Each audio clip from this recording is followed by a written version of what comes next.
ओम शांति। उपकारी पर उपकार करना बड़ी बात नहीं,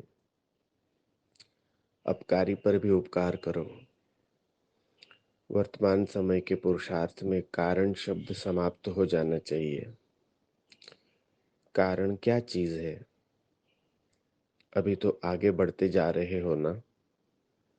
जब सृष्टि के परिवर्तन, प्रकृति के परिवर्तन की जिम्मेवारी को उठाने की हिम्मत रखने वाले हो, चैलेंज करने वाले हो, तो कारण फिर क्या चीज है? कारण की रचना कहाँ से होती है? कारण का बीज क्या होता है? किसी न किसी प्रकार के, चाहे मनसा, चाहे वाचा, चाहे संपर्क व संबंध में आने की कमजोरी होती है। इस कमजोरी से ही कारण पैदा होता है। तो रचना ही व्यर्थ है ना। कमजोरी की रचना क्या होगी? जैसा बीज वैसा फल। तो जब रचना ही उल्टी है तो उसको वहां ही खत्म करना चाहिए या उसका आधार ले आगे बढ़ना चाहिए।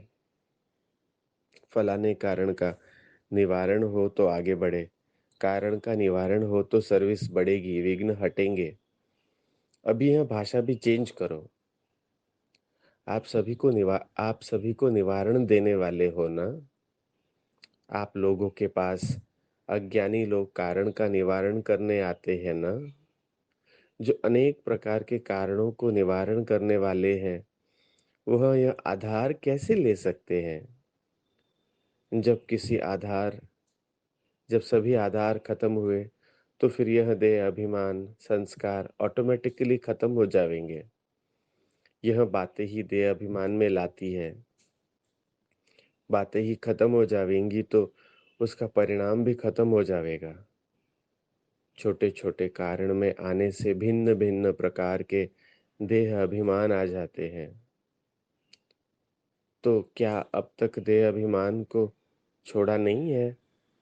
बहुत प्यारा लगता है। अभी अपनी भाषा और वृत्ति सभी चेंज करो। कोई को भी किस समय भी, किस परिस्थिति में, किस स्थिति में देखते हो, लेकिन वृत्ति और भाव अगर यथार्थ है तो आपके ऊपर उसका प्रभाव नहीं पड़ेगा। कल्याण की वृत्ति और भाव शुभ चिंतक का होना चाहिए। अगर यह वृत्ति और भाव सदा ठीक रखो तो फिर यह बातें ही नहीं होंगी।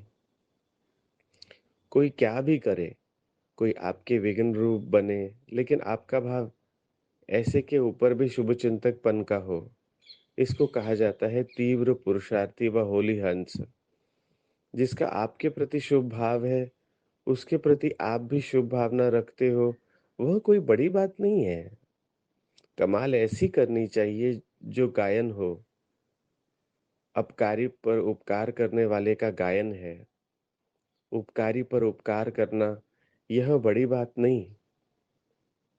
कोई बार बार गिराने की कोशिश करे, आपके मन को डगमग करे, फिर भी आपको उसके प्रति शुभ चिंतक का अडोल भाव हो, बात पर प्रभाव न बदले, सदा अचल अटल भाव हो, तब कहेंगे होली हंस। फिर कोई बातें देखने में ही नहीं आवेंगी। नहीं तो इसमें भी टाइम बहुत वेस्ट होता है। बचपन में तो टाइम वेस्ट होता ही है। बच्चा टाइम वेस्ट करेगा तो कहेंगे बच्चा है, लेकिन समझदार अगर टाइम वेस्ट कर रहा है, बच्चे का टाइम वेस्ट फील नहीं होगा।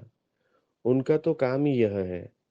तो अब आप जब जिस सेवा के अर्थ निमित्त बने हुए हो, वह स्टेज ही जगत माता की है, विश्व कल्याणकारी की है। हद का कल्याण करने वाले अनेक है। विश्व कल्याण की भावना की स्टेज जगत माता है। तो जगत माता की स्टेज पर होते अगर इन बातों में टाइम वेस्ट करे तो क्या समझेंगे? ओम शांति।